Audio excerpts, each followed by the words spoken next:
Apresentadora e editora dos podcasts CBN Professional e Panorama CBN, jornalista com passagens por emissoras de TV e de rádio e com experiência internacional em veículo de comunicação na China, formada em jornalismo pela Universidade Federal de Santa Catarina e em administração pela Universidade do Estado de Santa Catarina, especialista em políticas e relações internacionais. Minha convidada de hoje é a Camila Olivo. Camila, seja muito bem-vinda ao Carreira Talks e muito obrigado por fazer parte do quadro. Obrigada, Victor. É um prazer. Eu que agradeço o convite. É um prazer para nós. Aí, pessoal, antes da gente já começar, eu queria apenas reforçar aqui um pouco do intuito do quadro Lab aqui do Carreira Talks. Aqui é que a gente tente chegar o mais próximo possível de um laboratório, para que você consiga saber um pouco mais sobre a carreira, sobre diversas carreiras que a gente vai abordar aqui, trazendo especialistas nas áreas. Hoje o tema da nossa conversa aqui é jornalismo. A gente vai aprender um pouco mais sobre a carreira de jornalista, como é o dia a dia, e o que a gente pode esperar dessa jornada. Bom, já vamos, sem mais delongas, vamos começar. Camila, conta pra gente um pouco da sua trajetória profissional, como é que você chegou até aqui. Uhum. Já falou muita coisa, né, Victor? Mais ou menos um resuminho de como eu cheguei até aqui. Eu fiz faculdade, eu sou de Florianópolis, em Santa Catarina, fiz faculdade lá, de jornalismo e de administração, fiz as duas faculdades ao mesmo tempo. E lá mesmo comecei a trabalhar, assim que pouco antes, inclusive, de sair da faculdade, de sair da faculdade, comecei a trabalhar numa emissora de TV em Santa Catarina e passei 8 anos trabalhando, exerci diversas funções, como qualquer jornalista que entra numa redação, começa fazendo uma coisa, no meio faz outra, no fim faz outra coisa, a gente experimenta um pouco de tudo. Eu ainda, isso faz bastante tempo, faz quase 20 anos, mas já era um contexto de redações enxutas, menos do que hoje, menos enxutas do que hoje, então a gente faz de tudo um pouco. Né? Antigamente, não antigamente muito mais distante, as pessoas tinham suas funções fixas e talvez passassem o resto da vida fazendo aquelas funções. A realidade já não é mais essa. Então, nessa emissora de TV, passei 8 anos fazendo de tudo mesmo, fui produtora, fui repórter, editora, apresentadora, fui chefe, e de lá eu fui para a China, passei 2 anos na China trabalhando numa emissora de rádio de notícias em Pequim. Foi muito legal, a gente pode falar um pouquinho mais sobre essa experiência, se você quiser, sobre exercer o jornalismo também em outro país. E voltei para o Brasil não querendo mais fazer jornalismo, resolvi que como eu tinha passado um tempo fora do Brasil, era a chance de eu talvez recomeçar em alguma outra coisa, e a minha outra coisa era ser diplomata, eu queria muito ser diplomata, então fiquei 2 anos estudando para o concurso da carreira diplomática, guardei dinheiro para isso, fiquei muito tempo sem trabalhar, sem gastar, depois por algum período eu dei aulas de português para estrangeiros, para ter uma renda. Foi esse curso que me trouxe, esses cursos, né, para estudar para a carreira diplomática que me trouxeram para São Paulo. Vim para estudar, acabei ficando, desisti do concurso, fui trabalhar numa agência de publicidade como redatora publicitária. Também ainda essa escolha da agência de publicidade foi ainda um meio termo entre ainda não tenho certeza se quero desistir do concurso, vou voltar para o mercado de trabalho enquanto eu vou pensando. E aí entrei na Rádio CBN há pouco mais de 3 anos, talvez, pouco mais de 3 anos, 3 anos e meio. Então é uma carreira de quase 20 anos, com idas e vindas, altos e baixos, como qualquer carreira, né? Então basicamente é isso, o que me trouxe até aqui foi uma formação universitária, umas experiências, algumas que eu fui correndo atrás, outras que foram aparecendo, mais ou menos por aí. Show de bola. Vamos abordar assim da China, a história da China, já está Uhum. separado aqui. Já só um comentário para a turma aí, quem não conhece o CBN Professional e o Panorama eu vou passar a escutar, mas eu já sou um ouvinte de longa data aí do CBN Professional. É incrível esse podcast, quem não escuta está perdendo um conteúdo muito legal. Obrigada, Vitor. Imagina. Antes da gente ir para a China aqui, que eu estou bem curioso, eu queria abordar um pouco o começo. Como é que você decidiu que era jornalismo que você queria fazer? Tinha algum outro curso que você estava na dúvida? Seus pais fazem alguma coisa parecida, faziam? Isso É influencia difícil, bastante, né? né? A gente tem que decidir alguma coisa que vai nos definir por muito tempo, numa idade muito jovem, né? A parte boa é que os tempos mudaram, as pessoas não precisam mais ficar fixas numa carreira a vida inteira, não precisavam, mas a sociedade meio que impunha, né? Eu não sei os seus pais, mas os meus, eles tiveram uma mesma carreira ao longo da vida inteira, e eu já mudei de carreira numa vida muito mais curta do que a deles. Então, a parte boa que eu gosto de contar para as pessoas que estão pensando na carreira, para tentar diminuir um pouquinho a pressão, é assim: calma, é uma decisão super importante, mas ela não é uma decisão definitiva. Você pode escolher um curso que vai te acompanhar para o resto da vida, com certeza, porque o conhecimento que você adquire, ele não morre, mas pode ser que você não trabalhe exatamente na área que você imaginava. O jornalismo, por exemplo, tem inúmeras áreas de trabalho diferentes. Então, esse processo de escolha, ele deveria ser um pouquinho mais leve. Eu sei que é uma pressão bem grande para quem tem pouca idade, a gente não tem maturidade, a gente tem muitas opções. A gente tem que decidir entre ganhar dinheiro e, né, porque algumas profissões a gente sabe que remuneram melhor já desde o início e outras a gente sabe que vai ter que ralar mais. Entre uma profissão que parece um pouquinho mais divertida e outra que parece um pouco mais burocrática, é difícil. Para mim, eu fiz todos aqueles processos de orientação vocacional que a escola orienta, eu tinha muito interesse em decidir bem, eu era muito focada nessa época. Então, para mim, participei disso tudo na escola, foi super importante. E uma coisa que eu achei muito legal que eu fiz foi visitar os cursos nas universidades. Eu tinha duas opções na minha cabeça: jornalismo e arquitetura. São duas opções bem diferentes uma das outras, uma da outra. E, e eu morava em Florianópolis. À época, a grande universidade, ainda é a maior universidade do estado, é a Universidade Federal, ficava muito perto da minha casa. Eu queria muito estudar na Universidade Federal. Para mim, não, a única coisa que estava definida na minha vida naquela época era que eu queria estudar na Universidade Federal. Então, eu peguei o ônibus e fui até a Universidade Federal conhecer o curso de jornalismo, bem novinha, bobinha mesmo, assim. Cheguei lá: oi, tudo bem? Eu vou prestar vestibular, queria conhecer, saber como é que é. E aí lá fui atendida, eu lembro até hoje, fui atendida no curso de jornalismo, eu lembro até hoje, pelo secretário que trabalha lá até hoje, e ele me mostrou as salas, os laboratórios, me disse que não era fácil, que era cansativo, era um curso em tempo integral e tal. Fui na faculdade de arquitetura, a mesma coisa.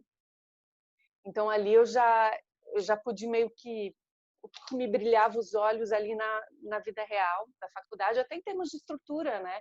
Porque alguns cursos têm estruturas melhores do que os outros.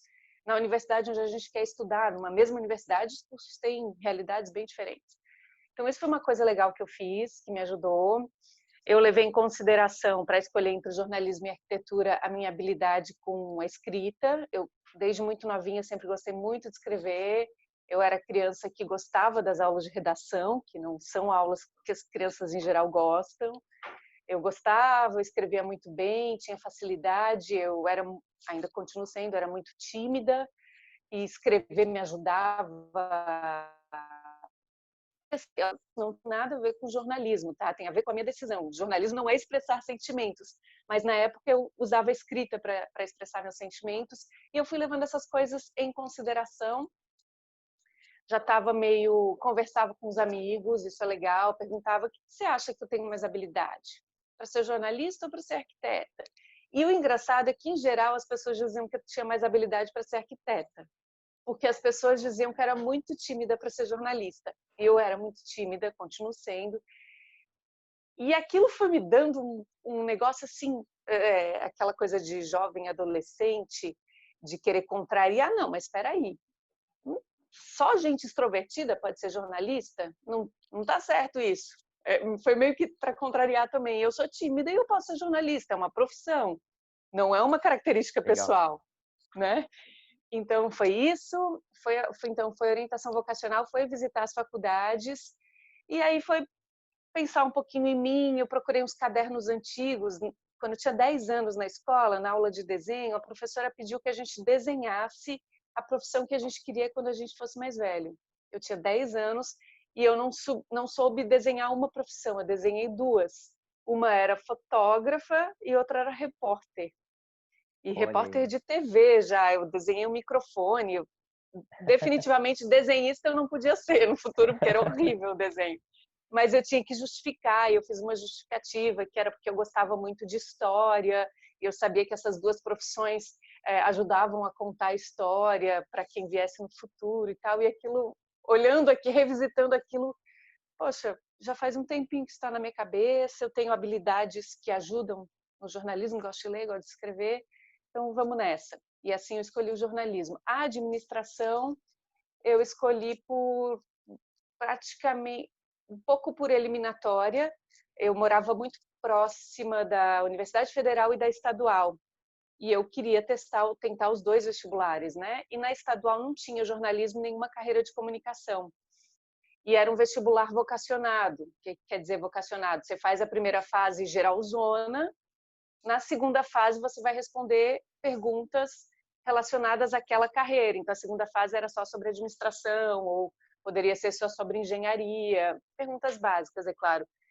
E antes, eu era muito aplicada mesmo. Antes de eu decidir, eu fui ler algumas coisas sobre administração para ver se eu poderia passar.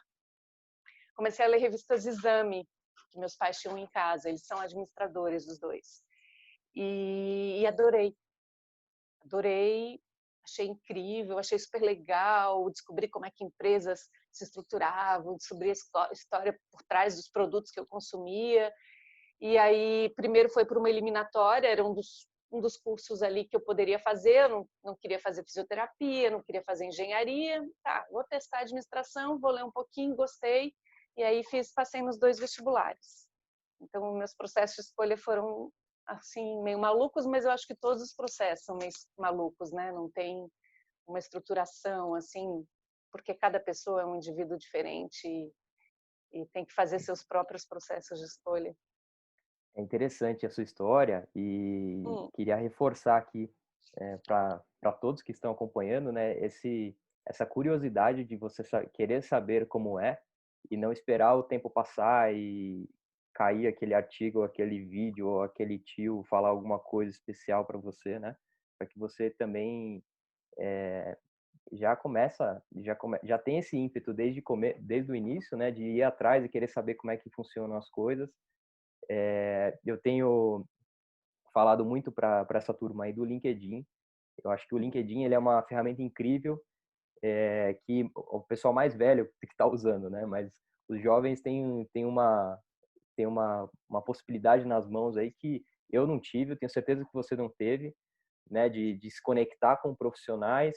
Essa conversa está acontecendo por conta do Uhum. LinkedIn, né? Então é super legal você poder, da mesma forma que você foi curiosa de saber como é o curso, que as pessoas também sejam curiosas, né, de como é a carreira, né? Entrar em contato com o profissional direto, que eu acho, não tenho dúvidas que vai ajudar, né, É nessa difícil, escolha. né? Eu lembro desses processos de orientação vocacional, embora faça muito tempo, eu ainda lembro que eles são um pouco frustrantes, porque a gente é muito jovem e a gente espera que um profissional que está ali na nossa frente fazendo perguntas nos dê as respostas. Olha, você leva jeito para ser jornalista. E aí pronto, sua vida está resolvida. É muito frustrante quando você descobre que um processo de orientação vocacional é um processo de autoconhecimento e aí é tudo com você, né?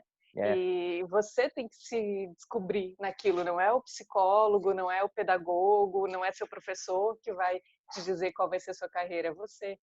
não tem algoritmo, né, que consiga ajudar a se responder 30 perguntas e aí sai lá que você pode ser astronauta, atleta ou jornalista, É, né? é Legal. bem isso. Camila, quero aproveitar agora para te perguntar da China. Como é que foi essa ida para lá, essa decisão de ir? Enfim, mudar de cidade já é uma coisa que mexe com a gente. Imagina mudar de país numa língua, meu Deus, eu não faço ideia de como é que tenha sido isso. E aí conta pra gente, como é que foi esse processo de decisão e o que você mais aprendeu lá que foi bacana? Tá.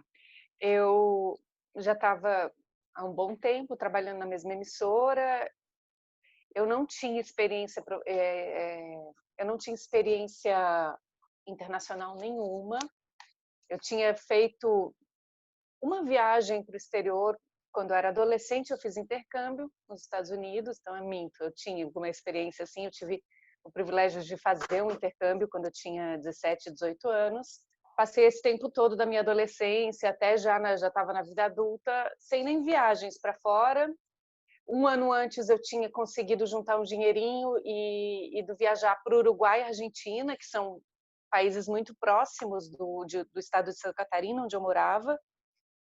E eu já tinha muita vontade de conhecer mais, de viajar. Eu tinha muita vontade de viajar.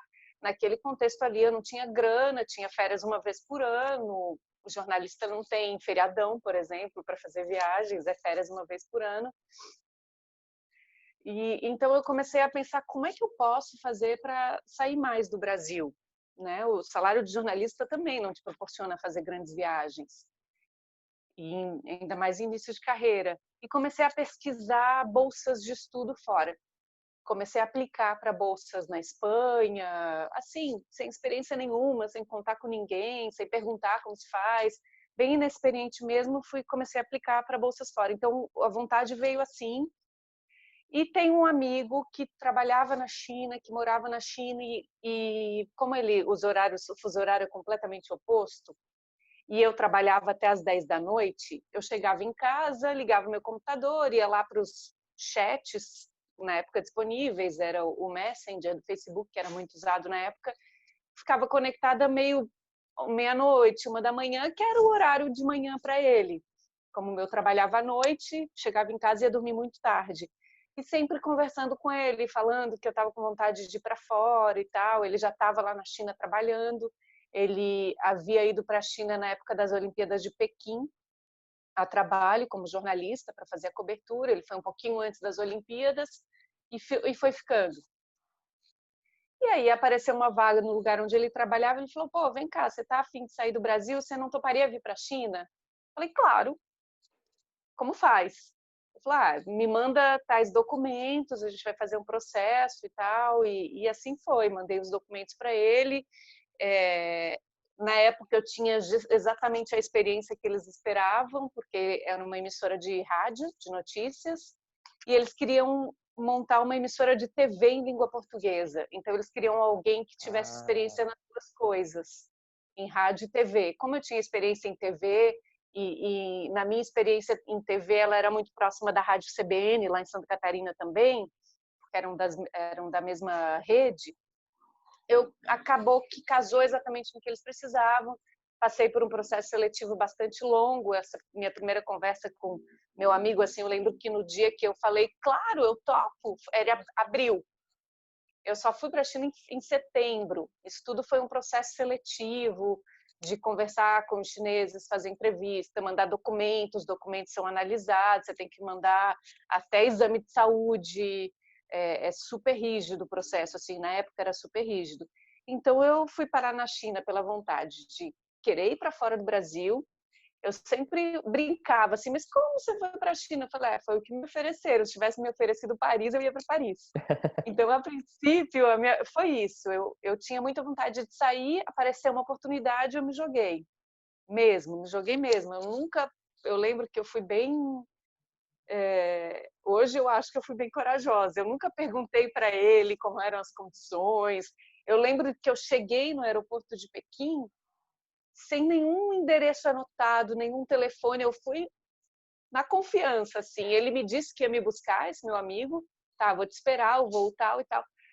Mas hoje, olhando para trás, eu penso, gente, e se ele tivesse tido uma dor de cabeça, tivesse atrasado, eu ia chegar lá em Pequim sem falar nada da língua, sem saber para onde ir. Eu fui meio bastante corajosa na época mesmo. que legal. E eu queria te fazer uma outra pergunta agora, pegando o gancho que você contou do seu intercâmbio. e com essa experiência na China, eu queria que você comentasse um pouco para a turma a importância de você buscar ter experiências internacionais para você como ser humano, profissional, né? Eu acho que é fundamental. E aí, já fazendo um disclaimer aqui no começo de que tem uma série de oportunidades de bolsas de estudo e que para a turma não ter esse bloqueio de que ir para fora é caro e eu não consigo e pronto, acabou, então eu não vou nem olhar para isso. Né? Uhum. Tem uma série de opções aí que a gente pode pesquisar e abordar, e tem várias instituições também fazendo essa ponte. O que Verdade. você acha mais importante de ter essa experiência internacional? Essa história do bloqueio financeiro é fato. Eu fui com uma bolsa para fora. A época eu fiz um intercâmbio pelo Rotary Club e eu nem era membro também. Esse é um bloqueio. Ah, mas os meus pais não são membro do Rotary. Eu também não sou, meus pais também não são. Eu passei por um processo seletivo, tive que estudar algumas coisas, fiz algumas provas e fui selecionada para fazer esse intercâmbio. Na época eu demorei mais de um ano para conseguir fazer, porque era um processo seletivo, as pessoas eram classificadas e iam aparecendo vagas de intercâmbio, elas iam sendo mandadas para fora de acordo com a classificação. Então, eu demorei quase dois anos para conseguir fazer esse intercâmbio.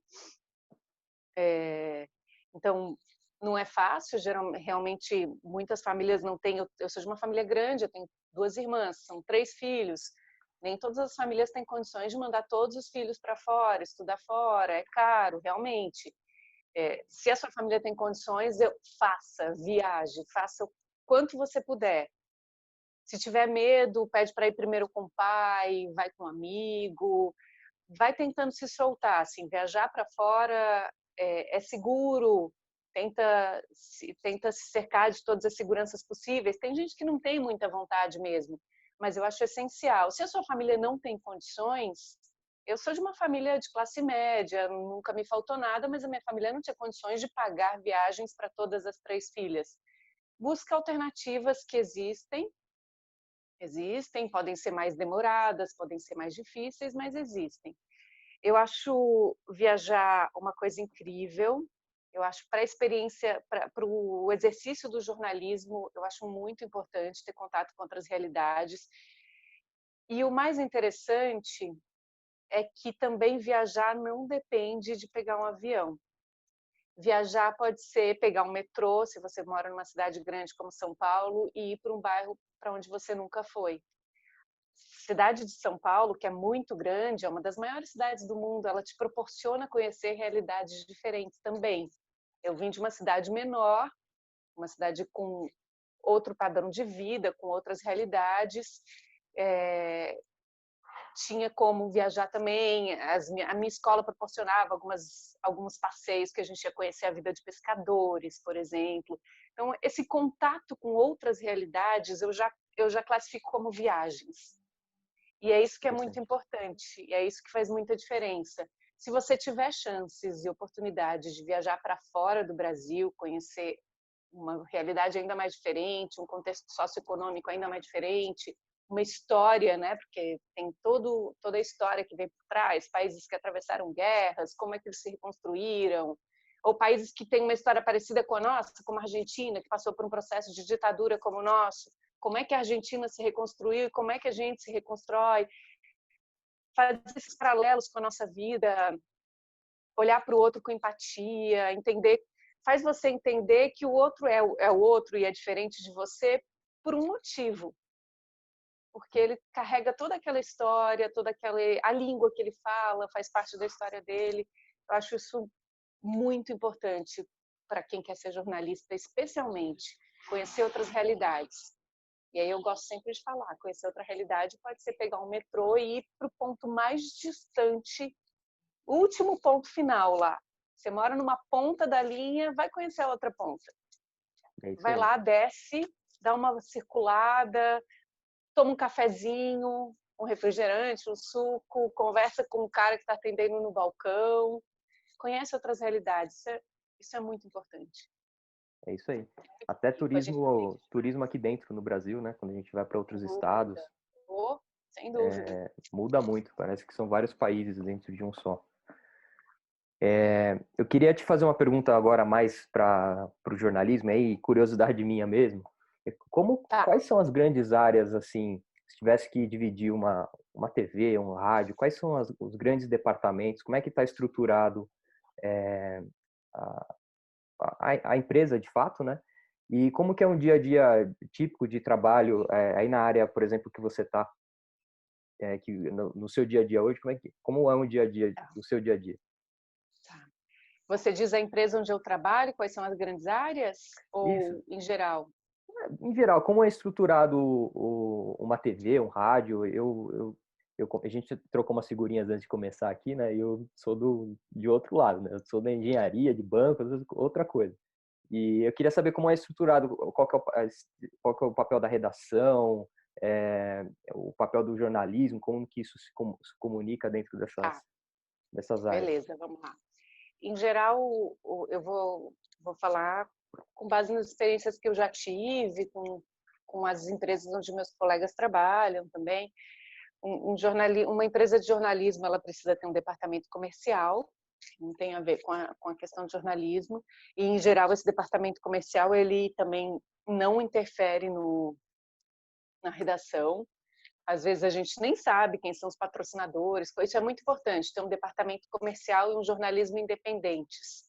Tá. E as grandes empresas de jornalismo, elas têm isso, um departamento comercial que vai buscar patrocínio, vai buscar outras formas de vender. Hoje em dia você pode vender um story, né, no Instagram. Então, o departamento comercial, marketing vão buscar isso, o marketing também tem atuado bastante em eventos para fortalecimento de marca. E aí tem o jornalismo. O jornalismo é um departamento das empresas. Tem outros, né? Tem o departamento administrativo, de recursos humanos, como uma empresa em geral, é o normal. O jornalismo, onde eu trabalho, é uma redação, todo mundo trabalha junto. Em geral, as redações são muito abertas, não tem divisões.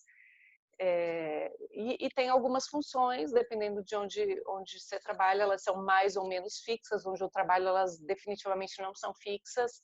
Você pode um dia estar fazendo edição, outro dia fazendo produção, outro dia fazendo reportagem. No plantão do final de semana, você está fazendo apresentação. Você tem um cargo pelo qual você é contratado, seu salário equivale a esse cargo, mas você tem que estar aberto para poder fazer outras coisas também, porque as redações são enxutas, existem plantões, revezamento de pessoas por causa dos plantões, então a gente acaba tendo que fazer um pouquinho de tudo. Em geral é assim, jornalistas, ponto. Nos lugares onde eu trabalhei, você é jornalista, você não é exatamente só repórter, só produtor.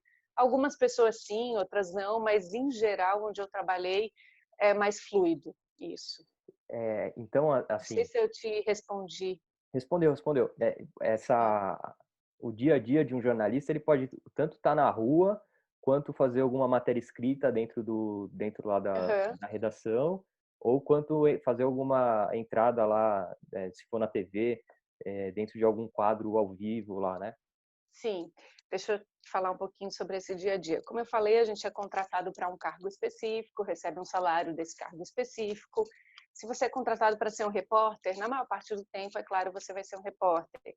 Eu digo que é mais fluido porque existem plantões, existem excepcionalidades em que você precisa estar preparado para exercer outras funções. Hoje, por exemplo, no dia que a gente está conversando, é um dia que eu estou de plantão e eu sou chefe de reportagem nesse plantão. Então, eu cuido do que os repórteres estão fazendo, né? Eles entram em contato comigo, eu digo o que eles têm que fazer, qual é a pauta deles no dia, entre outras funções que o chefe de reportagem faz. Então, eu hoje estou fazendo isso. Amanhã estarei fazendo os podcasts. O dia a dia de um repórter, que eu acho que é o que as pessoas têm mais curiosidade e mais vontade de fazer quando entram na faculdade, você tem um horário, o seu dia de trabalho começa no dia anterior. Antes de ir para casa, geralmente você conversa com o chefe de reportagem pergunta qual meu horário de amanhã está mantido, seu horário é das 9 às 5 da tarde, 9 da manhã às 5 da tarde, mas ele pode sofrer alterações já no dia anterior. Olha, eu quero que você chegue às 10, porque a sua pauta vai até um pouquinho mais tarde, então talvez às 5 você não esteja pronto. Então, precisa ser entre as 8, porque tem um evento que começa às 9. Então, no dia anterior, você já pergunta se seu horário está mantido. Ainda assim, no mesmo dia, seu horário é às 9 da manhã. Pelo menos comigo sempre foi assim. Eu acordava e, em geral, já trocava uma mensagem com o chefe do horário, perguntando: e aí, tudo certo? Minha pauta, beleza? Porque pode mudar. Da noite para amanhã pode mudar, pode haver um remanejamento de repórteres, pode ter acontecido alguma coisa. Aconteceu um grande incêndio, você não vai mais para o evento. Aí o chefe te fala: seguinte, você vai já direto da sua casa, você chama um Uber e vai para esse endereço, porque lá está acontecendo um grande incêndio. E aí você vai. Ou não, ele fala: vem para a redação, depois aqui o motorista vai te levar para outro lugar, para cobrir um evento. Você vai lá, chega lá no incêndio, o incêndio não era assim de grandes proporções. Na verdade, já acabou, já está no rescaldo, então você vai lá, conversa com o bombeiro te diz: isso provavelmente foi um curto-circuito, conversa com o dono do mercadinho do lado, pergunta se ele teve prejuízo, foi um susto de manhã, vai lá, conversa com as pessoas no entorno, fala para o seu chefe: olha, aqui já acabou. Acabei de chegar, não tem mais fogo, rescaldo, o bombeiro já está indo embora. Beleza, então agora você vai lá para a Assembleia Legislativa, porque hoje vai ter votação de um projeto X. Então, é assim. Em geral, é assim. Em rádio e TV, que são os ambientes que eu conheço melhor, em geral são assim. Não existem o que a gente chama de repórteres setoristas. Em jornal, revista, existem. Os setoristas são os repórteres que cobrem áreas específicas. Então, eu sou uma setorista de educação. Eu vou cobrir temas relacionados ao Ministério da Educação, MEC, ao Enem, a situação das escolas. Eu sou um setorista da Assembleia Legislativa. Eu estou acompanhando os deputados estaduais do meu estado, o que eles estão votando, o que não estão, estou em contato com eles. E em rádio e TV, você faz um pouquinho de tudo. Os setoristas são mais na área de esporte, né? Em rádio e TV tem o repórter que cobre o Flamengo, que cobre o Corinthians, ele vai todos os dias no centro de treinamento, conhece os jogadores e tal. Mas, no geral, em rádio e TV, os repórteres eles são mais itinerantes em termos de assuntos. Então, é um dia que você nem sempre sabe quando começa, porque você acorda, pode ser que você já tenha acordado atrasado. Olha, vai correndo. Pode ser que você tenha mais 1 hora e aí no final do dia vai atrasar a sua aula de inglês. Você não sabe como termina, você não sabe exatamente que assunto você vai cobrir. Então tem coisas engraçadas do dia a dia. Hoje eu vou trabalhar e à noite eu vou num happy hour com os amigos, tem aniversário da minha tia. Então você já vai arrumada, vai com, né? Você põe um sapato social, você é um homem, você põe um sapato social, você é uma mulher, porque à noite hoje tem compromisso. E aí, de repente, você vai cobrir alguma coisa na lama.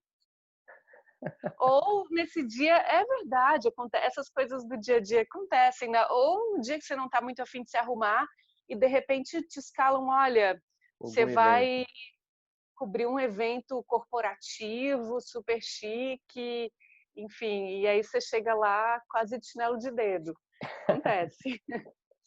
Acontece. E aí, enfim, só para continuar essa dinâmica, você vai fazer isso na rua, você vai juntar tudo que você pegou na rua, volta para a redação em geral, né? Existem, principalmente nesses tempos de pandemia, a gente descobriu outras formas de trabalhar, mas em geral o padrão é: você vai para a rua, volta para a redação, consolida esse material, conversa com o seu chefe, com o seu editor, sobre que pegada você vai dar para aquele assunto, faltou entrevistar alguém, faltou pedir algum dado. Geralmente a gente vai fazendo isso já no carro, na volta para a redação. Então, você vai fazer uma matéria sobre falta de vacinas no posto de saúde, você já vai escrevendo para o Ministério da Saúde, perguntando o que aconteceu, qual é a verba destinada, você já vai fazendo isso no carro, dá um deadline é o prazo, né? A gente fala em jornalismo, a gente chama de deadline, dá um deadline para os seus entrevistados: olha, eu preciso dessa resposta até as 2, porque eu vou fechar esse material às 2h30.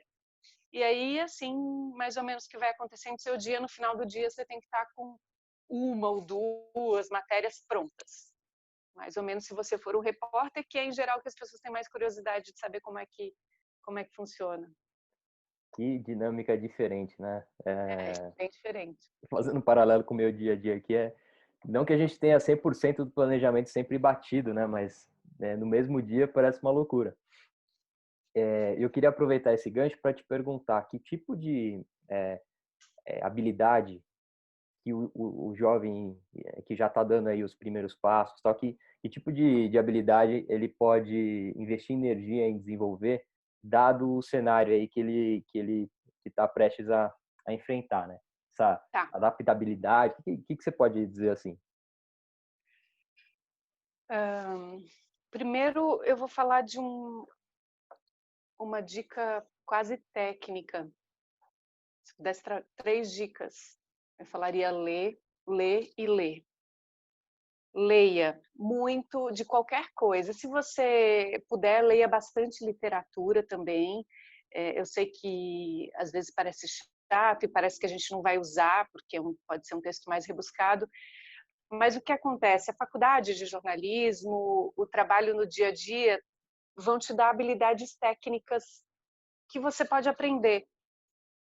Você vai fazer uma aula de telejornalismo, você vai aprender como estruturar o seu texto, você vai aprender o que é importante casar o texto com a imagem, você vai fazer uma aula de radiojornalismo, ela vai te ensinar que você vai ter que descrever melhor as coisas, porque as pessoas não estão vendo, estão só ouvindo.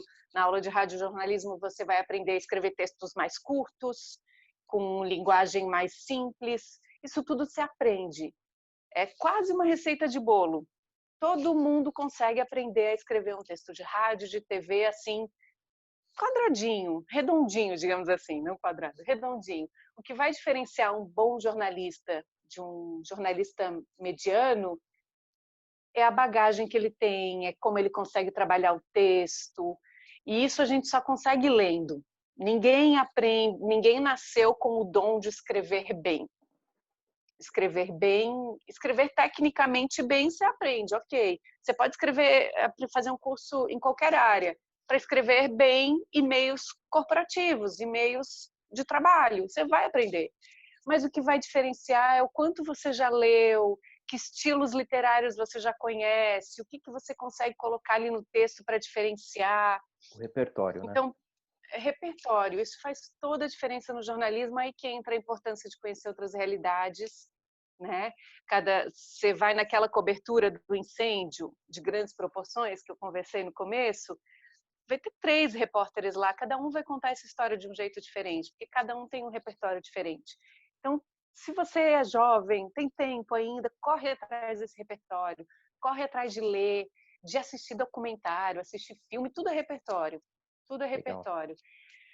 E aí de soft skills, né, como a gente costuma falar no mercado de trabalho, que são aquelas habilidades leves que talvez você não consiga fazer um curso para aprender tecnicamente, eu diria que essa questão da adaptabilidade, né, da resiliência, você ter consciência de que as coisas podem mudar dentro de um mesmo dia, e que na sua profissão elas não vão permanecer intactas por muito tempo. A sua profissão vai mudar nos próximos 5 anos, nos próximos 10 anos.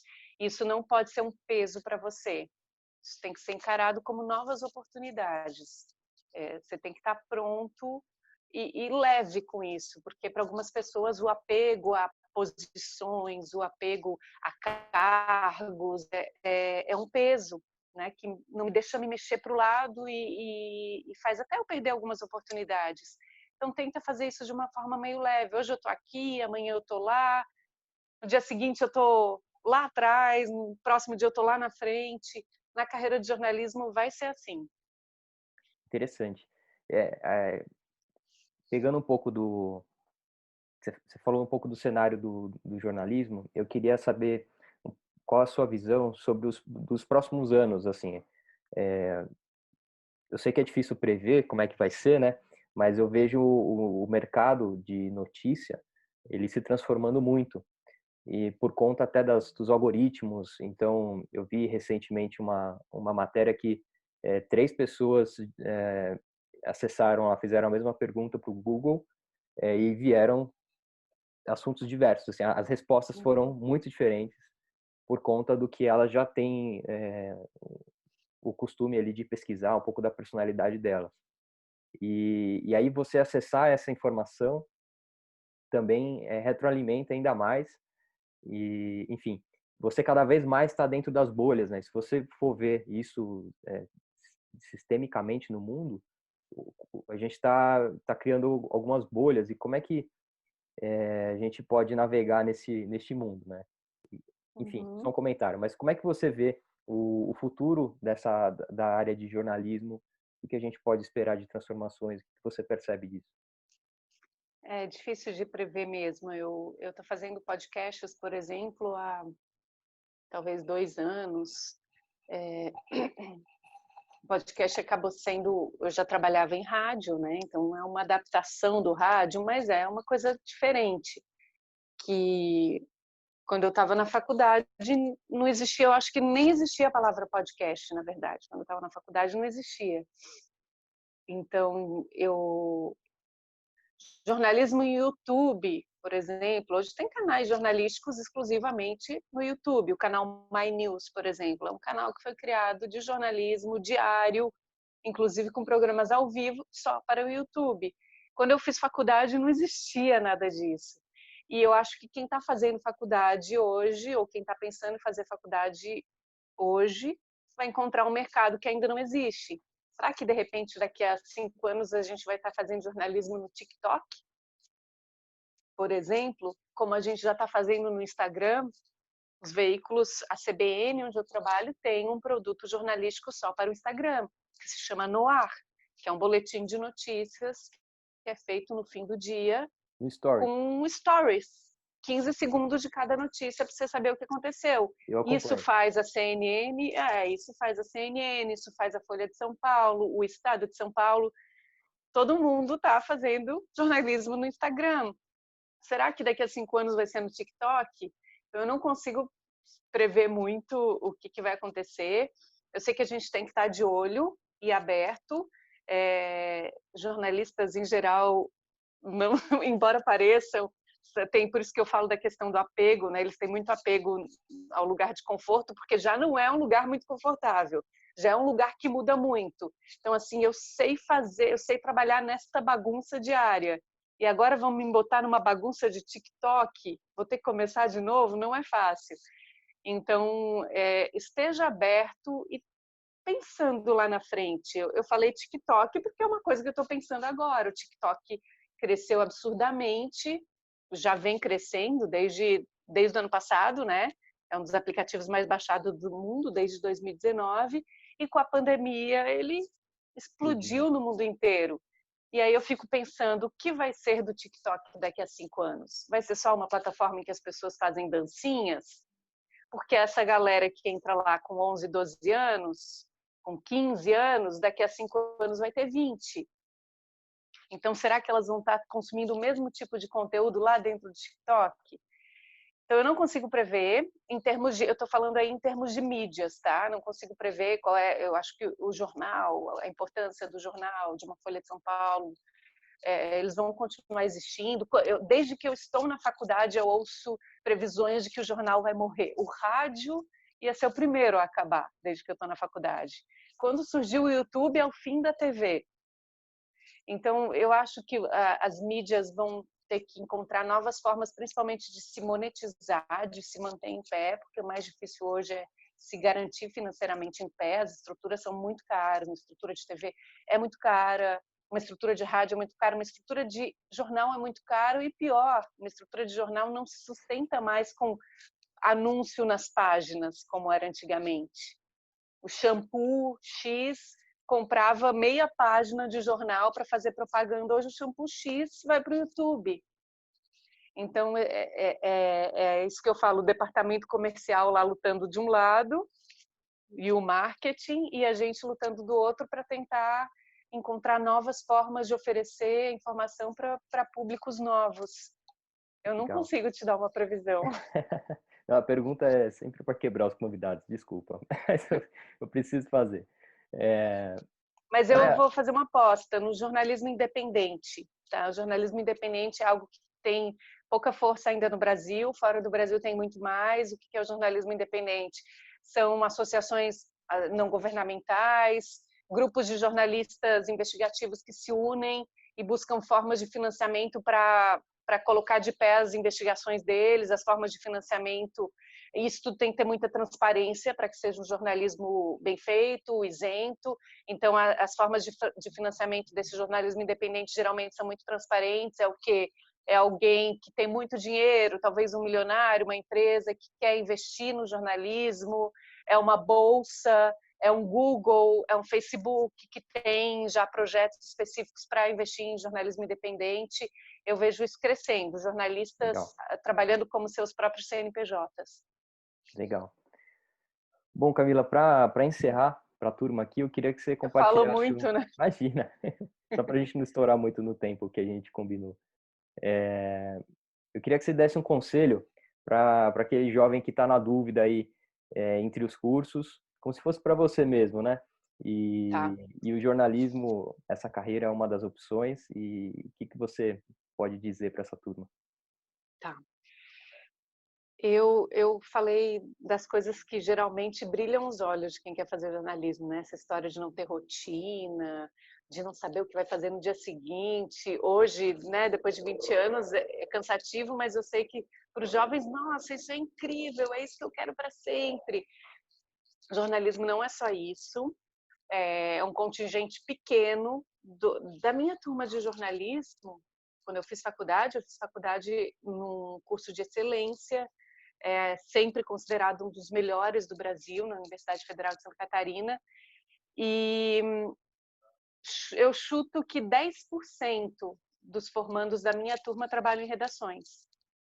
O resto trabalha em assessorias de imprensa, em agência de publicidade, mudou de área, trabalha em cinema, trabalha em criação de conteúdo para marcas. Então, esse contingente que vai para a linha de frente, digamos assim, é um contingente diminuto, pequeno, dentro do tanto de jornalistas que são formados todos os dias, e as outras coisas também são super legais. Tem espaço para várias coisas, são todas super legais, talvez até mais legais, e talvez remunerem até melhor do que um repórter que vai para a rua. Então, assim, saiba que existe um leque de opções, saiba que você vai trabalhar muito. Essa história de não ter rotina, ela parece ser super interessante quando a gente é jovem, mas é um não ter rotina que também te atrapalha se você quiser fazer um curso de inglês, é um não ter rotina que vai te fazer faltar uma balada, porque no dia seguinte você vai entrar no trabalho às 6 horas da manhã. Então, saiba que existem sacrifícios, saiba que as redações remuneram pouco, saiba que as redações estão cada vez mais enxutas, então você vai ter que trabalhar bastante e fazer muitas coisas ao mesmo tempo. Eu tô falando as coisas que geralmente os jovens nem querem ouvir, ouvem e falam, tudo bem, eu nem preciso ganhar muito mesmo, eu estou na casa dos meus pais, mas eu quero que você saiba que essa é a realidade. Fora isso, é sempre muito legal. Saiba algumas dicas que eu acho interessantes, que as pessoas, os jovens jornalistas, eles sofrem muita pressão. A gente tem medo de fazer perguntas que a gente realmente queria fazer para um cara que é o governador do estado. Então, saiba que você vai ser respeitado e admirado ou admirada pelas perguntas que você faz. O governador do estado, eu dei só um exemplo, pode ser o secretário de saúde, pode ser, se você estiver em Brasília, um ministro, e você vai fazer uma cobertura com alguém importante, muito mais importante que você, porque você é um jovem jornalista começando. Então, saiba que você vai ser sempre admirado pelas perguntas que você faz, porque esse é o seu trabalho. E o trabalho dessas outras pessoas é dizer que não pode responder, que essa pergunta... Eles vão fazer vários tipos de pressões. Da mesma forma em que você vai ser procurado por um vereador que sabe que você é jovem, vai falar, olha, eu tenho uma pauta aqui que o vereador da oposição está tentando derrubar, da mesma forma que algumas pessoas vão tentar te bajular para comprar a versão delas. Isso acontece muito com jovens jornalistas. de todos os veículos, de todos os meios. Você sofre pressão para não fazer as perguntas certas e, de outro lado, você é bajulado para que você compre uma história que alguém está tentando te vender. Então, tenha em mente que o seu trabalho é fazer perguntas, é olhar a realidade, olhar todos os lados. O vereador que te bajulou pode estar passando uma pauta legal, mas você vai ter que contar o outro lado da pauta também. Então, assim, vai trabalhando a ideia de ser um jornalista com isso em mente. Não é fácil, você talvez nem passe por essas dificuldades, dependendo de onde você for trabalhar, mas vai trabalhando com isso em mente que um dia você consegue exercer o seu ofício com ética, com clareza, com transparência e com isenção. Olha, que aula, hein? Queria super te agradecer. Eu vou colocar todos os links aqui das suas mídias, dos podcasts, eu vou pegar contigo depois e coloco aqui na descrição do vídeo para a turma acompanhar. Mas eu queria muito te agradecer pelo tempo, pela agenda. Não tenho dúvidas que foi muito rico aqui para a minha audiência aqui no Carreira Talks, e tenho certeza que vai gerar alguns insights aí para a turma que tá na escolha da carreira. Ah, legal. Se quiserem, se vocês tiverem dúvidas sobre jornalismo, eu gosto muito de conversar com gente jovem, os estagiários da rádio sabem, eu sempre converso e falo a real, assim, e eu sei que do outro lado eles estão ouvindo pensando, isso não importa, o que eu quero mais é ir para a rua, eu quero mais a bagunça. Eu posso ser, às vezes, a sincerona que vai botar um balde de água fria, mas como jornalista tem que estar ligado na realidade, eu gosto de contar com a realidade da profissão, então se quiserem me procurem, se quiserem ouvir um pouquinho da realidade no Instagram, me procurem no LinkedIn, no e-mail, vou ter o maior prazer em entrar em contato com vocês. Tá bom? Show de bola. É uma pena, eu queria ficar aqui o dia inteiro conversando contigo para aprender, mas é isso aí. Muito obrigado e continue acompanhando aí os nossos conteúdos nas nossas mídias sociais. Tchau. Tchau, tchau. Opa, obrigado por ter visto esse vídeo até aqui, espero que ele tenha sido útil para você de alguma forma. Se você quiser continuar essa jornada de evolução da forma como você faz gestão da tua própria carreira, dá uma olhada nesse mini curso aqui embaixo. É um mini curso de Personal Branding, de gestão estratégica de carreiras, onde eu compartilho com vocês os principais insights que eu tive numa formação em Branding lá no High University. São 5 tópicos ao longo de 3 aulas, mais de 1h30 de conteúdo em vídeo, tem material de apoio, recomendações de estudo, tudo gratuito para vocês, fiz com bastante carinho e tenho certeza que vai te ajudar na tua evolução como profissional. Se você quiser também manter contato com a gente em outras redes sociais, aqui embaixo você nos encontra tanto no Instagram, Facebook, LinkedIn e podcasts também. Não se esqueça de se inscrever aqui no canal, clicando aqui embaixo na minha foto, assim você fica sabendo quando os novos vídeos forem publicados. Vai lá no mini curso, te espero lá dentro pra gente continuar junto essa jornada de evolução. Um abraço!